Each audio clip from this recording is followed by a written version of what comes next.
Kanina lang kinausap kami ng President Pro Tem. Ngayon biglang titindig itong majority leader na biglang he will be ramming down our throats 10 members of the majority all of a sudden. We're expecting more cooperation and more better treatment for the minority because we're trying to our best to treat you as well because we can make it harder for you if this is what you want. Kaya we were expecting, something better. Konting pakisamahan naman dito. It's been that way since before. I move to elect the following as members of the Commission on Appointments. On the part of the majority, Senators Alan Cayetano, De La Rosa, Ejercito Estrada, Bongo, Marcoleta, Marcos, Tulfo, Villanueva, and Villar. So move, Mr. President. What is the pleasure of the distinguished minority floor leader? May I know how many members of the majority that the majority leader is electing into the Commission on Appointments? The majority leader will please respond. Sir President, we are electing 10 members of the majority in the Commission on Appointments, Mr. President. May I know why the computation is the majority members of the so-called majority are getting 10 members into the Commission on Appointments? Yes, The Mr. majority President. leader may reply. Mr. President, the computation is based on an 80-20 representation from the majority and the minority. 80% of 12 members would be equal to 9.6 members, which may be rounded out to 10 members. 20% of 12 members would equal to 2.4 members, which is rounded out to 2. If you look at the composition, Mr. President, right now of the Senate, we have 19 members in the majority. Over 24 is 0.79, Mr. President. 5 members of the minority, over 24 is 0.20. And if you multiply, Mr. President, 0.79 times 12 is 9.6, 0.20 times 12 is 2.4 members, Mr. President. May I know the basis of the percentages being mentioned by the majority leader, Mr. President? Because the last word I know is that the Supreme Court has decided that if there is controversy in the composition of the Commission on Appointments, it is very clear that the Senate must follow the party lines and the party representation. So if this body elects to follow the Supreme Court decision on the articles of impeachment, why can't they follow the decision of the Supreme Court when it comes to the computation of membership in the Commission on Appointments? So therefore, there is no such thing as 9.6, 9.5, 9.5, 2.5, 2.4. It should be members of the NPC, 6. 3 of them should be in the CA. Members of the NP, Nationalista Party, is 2.5 or 5 of them.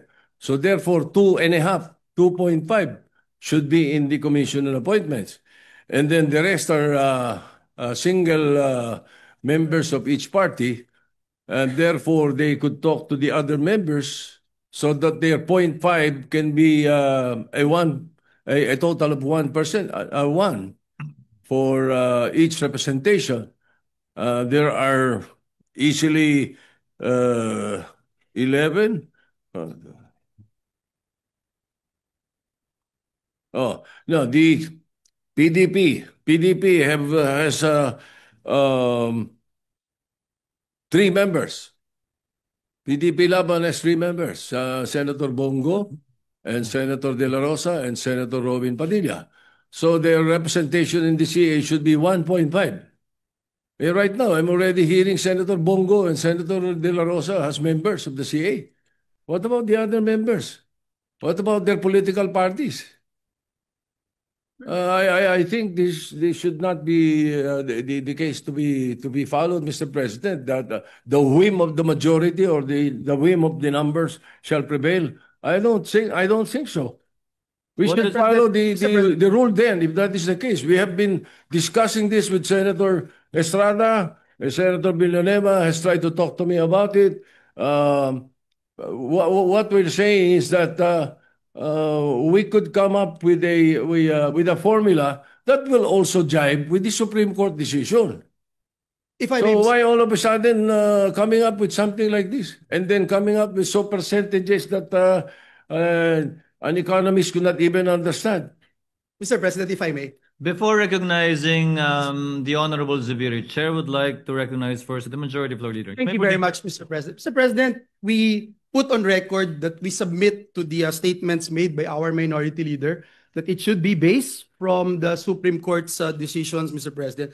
May I quote, Mr. President, in Coseteng versus Mitra, the Supreme Court noted that the House membership was based on 80-20 representation. Almost the same, Mr. President, as what we mentioned earlier after rounding up the proportional representation of the LDP members comprising the majority during that time, Mr. President. Let me quote, Mr. President, the decision. The composition of the House membership in the Commission on Appointments was based on proportional representation of the political parties in the House. There are 160 members of the LDP in the House, and they represent 79% of the House membership. 80% of 12 members in the Commission on Appointments would equal 9.6 members, which may be rounded out to 10 from the LDP. Mr. President, noting, Mr. President, in the recent Congresses, membership in the CA has not been based on representation of political parties, but rather on proportional representation. And in this case, Mr. President, we computed, Mr. President, the members of the majority and the minority bloc in the Senate. Also, Mr. President, let me point out, in the same formula the Supreme Court cited in its decision, Gingona versus Gonzales, the practice of rounding off that has not been consistently followed in the 15th and the 19th Congress. Mr. President, in the same Supreme Court decision, the SC explicitly mentioned, it is also a fact accepted by all such parties that each of them is entitled to a fractional membership on the basis of the rule on proportional representation of each of the political parties or coalition, Mr. President. So, Mr. President, if the question is every senator would have a 0.5 fractional membership, the senator does not actually hold that 0.5 fractional membership, Mr. President. Ang may-ari po nito ay yung koalisyon. Ito pong sinasamahan niya na bloke. And that's why, Mr. President, if the question is whether or not a senator from the majority bloc, for instance, would give up his or her fractional membership to another party, it cannot be done, Mr. President, as the proportional allocation of seats belongs to, again, to the party, coalition, or bloc, and not the senators themselves. And the Supreme Court is very clear that a senator is not ipso facto entitled to a CA seat.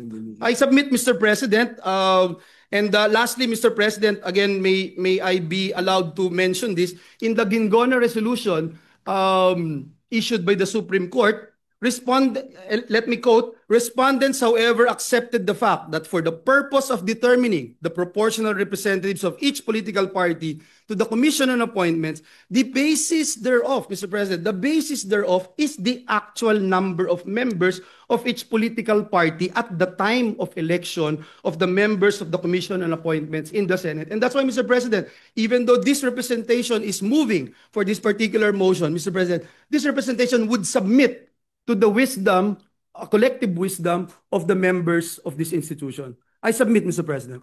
Senator Zubiri is recognized for his interjection. Thank you, Mr. President. Mr. President, with due respect to the majority leader, usually, if it's not political party that makes a decision for us on who will be heading this commission appointments, we usually look for partners. We've been doing that since 2007, Mr. President. I remember in 2016, my partner was Senator Richard Gordon.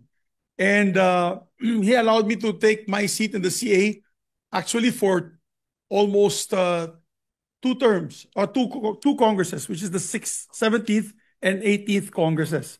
And may kahati po ako, kaya 0.5 kami. He could have taken the first 1.5 years and I could have taken the second 1.5 years. But what he did is he gave it to me, hindi na siya umupo sa kanyang position or karapatan bilang CA member. Kaya dito lumalabas, mga kababayan, no, sa ating Senate President, may ka-partner po tayo. So, that's why we computed it at 9.5 and 2.5. That's also the right of the minority to have the 0.5 seat. Kaya nga sabi ko nga, Mr. President, maybe if we cannot get ourselves from that deadlock that there's a 0.5 seat, but we must at least recognize that the minority has the 0.5 seat. I mean, schematics lang yan eh. 0.4 yung sa majority, 0.6. Pero sa totoo yan, 0.5 yan, kalahati-kalahati yan, Mr. President. Because we share our seat with another member. That's how it is. That's the tradition. I know Senator Jinggoy is familiar with that. The Senate President is familiar with that. We just look for partners. In the time when I was Senate President, Your Honor, the Senate President, I gave my share actually to the Senate President, to Senator Chis Escudero, so that he'll have a full membership of the CA. Kasi kalahati ko siya. Wala akong kahati dahil ako yung presiding officer ng CA. So yung punto ko po dyan, Mr. President, kawawa naman yung 0.5 seat ng minority. 0.5 na lang tatanggalin nyo pa at ibibigay nyo pa sa iba. Papayag kami na may kahati po kami sa majority. Yung minority sana, pabigyan na makaupo din. Whether it's the first half or the second half of the 20th Congress. But that would have been the more ideal situation, Mr. President. Na kung gusto nyo, pumapayag nga ako, mag-toss coin na lang. Para sa ganun, sinong uupo sa majority, sinong uupo sa minority sa first half and second half. But really, hindi natin matanggal na meron talagang kahati kami doon sa posisyon na yan. Dati, nung panahon ni Senator, when I was Senate President, walang problema yung minority dahil dalawa lang po sila, Mr. President. So obviously, it was either Senator Coco or Senator Risa. Pero ito 5 po kami. So kung 5 po kami, that entitles us to about 2.5 seats in the CA.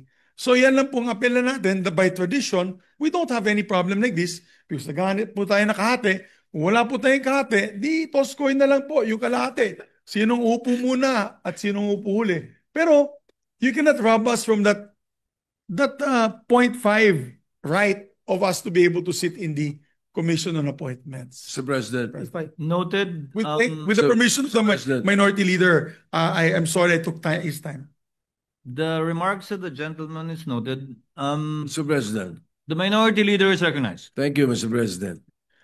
We were expecting at least some kind of cooperation or acknowledgement of the members of the minority before the majority leader all of a sudden stands up. The members of the majority have been talking to us eh. Nakikipag-usap. Kanina lang, kinausap kami ng President Pro Tem. Ngayon, biglang titindig itong majority leader na biglang he will be ramming down our throats. 10 members of the majority, all of a sudden. We're expecting more cooperation and more better treatment for the minority because we're trying to our best to treat you as well.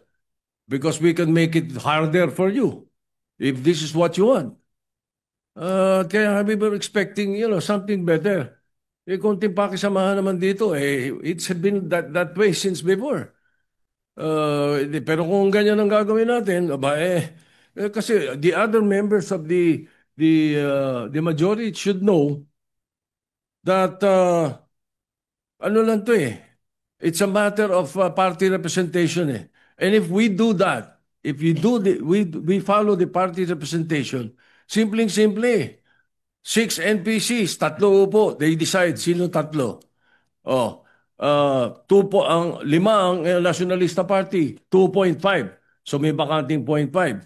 Yung PDP laban, 1 and 3. So 1.5. May isa at may bakanting 0.5. So pag pinagsama mo yun, 6 or 5. 6. And merong isang 0.5. And then there are 10 members who are either single members of the party or are independent. And in that case, 10 of them, 5 of them sits in the CA dapat. Yun ang dapat formula. Ganun lang kasimple dapat sana yung formula, Mr. President. Kung hindi naman, andun yung alternative formula which is majority-minority, okay. Pero we were expecting, the simple respect to the members of the minority na kinakausap naman kami. Hindi kami salimpusa dito. We can make this easy for you and we can make it also difficult for you. We leave it up to you, Mr. President. My objection stands. I don't think we should continue with the election until we have discussed this properly, Mr. President. What Mr. does the President, if I may, leader Mr. say? President, thank you, Mr. President. Mr. President, God is my witness.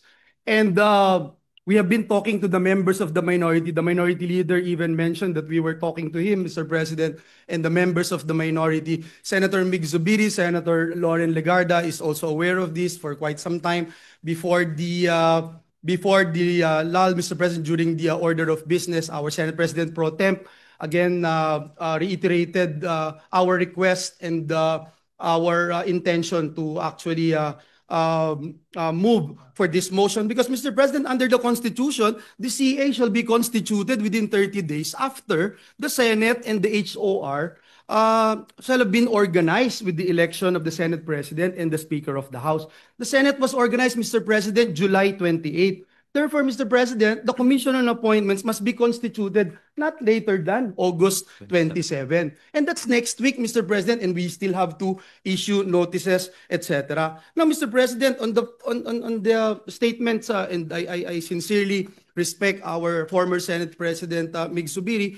Mr. President, let me just point out, Mr. President, no one's robbing of anything because we're doing this on the basis of the Supreme Court decisions, Mr. President. Mr. President, and if I may again, Mr. President, it is submitted, if the tradition, Mr. President, the concern here now, Mr. President, is can tradition on informal agreements between senators be cited in determining how many members from the majority and the minority blocks will be represented in the CA? Mr. President, again, this representation submits that we stick to the established mathematical formula and the use of Supreme Court decisions as guidance, Mr. President. Kaya po nagbigay sila ng desisyon so that we can be guided accordingly in determining the proportional representation in the CA.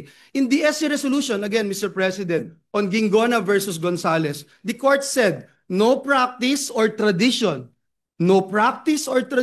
established by a mere tolerance can, without judicial acquiescence, ripen into a doctrine of practical construction of the fundamental law. In the same decision, Mr. President, in the Gingona resolution, it also states, who decides the question of proportionality, Mr. President? Who decides?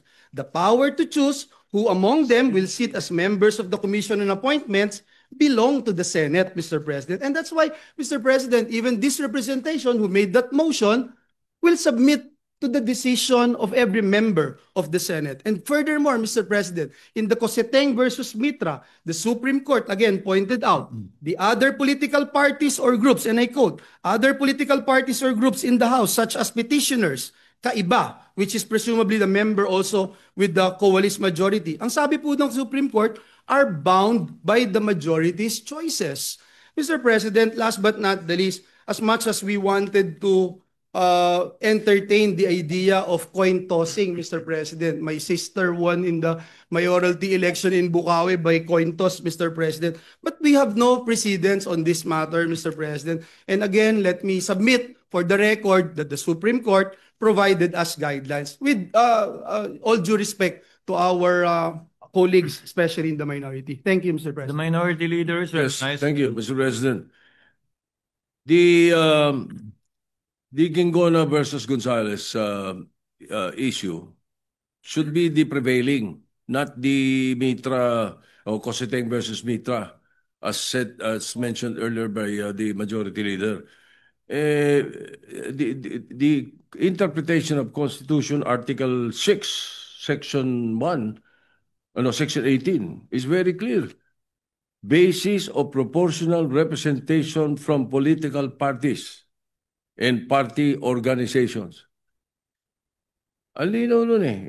Walang sinasabi itong majority and minority. Mr. President, if I may, I believe The majority leader the is party recognized. organization is the minority and the majority. And I submit again, Mr. President, hindi po ako magmamagaling-galingan or magsasabing eksperto dito. But nais ko, Mr. President, na isubmit itong aking posisyon sa body, Mr. President, at maging sa mga kasama natin dito sa bulwagang ito, Mr. President. Mr. President, di mo pwedeng sabihin yung laman ng Constitution ng parties, organizations, meaning majority and minority. That is a very poor interpretation, Mr. President. Ang linaw eh. The basis of proportional representation from the political parties and parties or organizations registered under the party list system represented therein. Hindi ko makikita yung majority-minority doon, Mr. President. So I think kung sa mga simple membership ng mga committee, kinukonsulta members ng minority, kinukonsulta bawat member sila, bakit hindi sa napaka-importanting body like the Commission on Appointments? Ba't hindi makakonsulta? The President pro tempore was talking to us about it just a few minutes ago. That's the point, Mr. President. Bakit ganito? But then again, that is my appeal. And if it doesn't work, then let's work. Mr. President, I submit, Mr. President, I think we have been debating on this, Mr. President. Again, that is the position of this representation, and we submit it, Mr. President.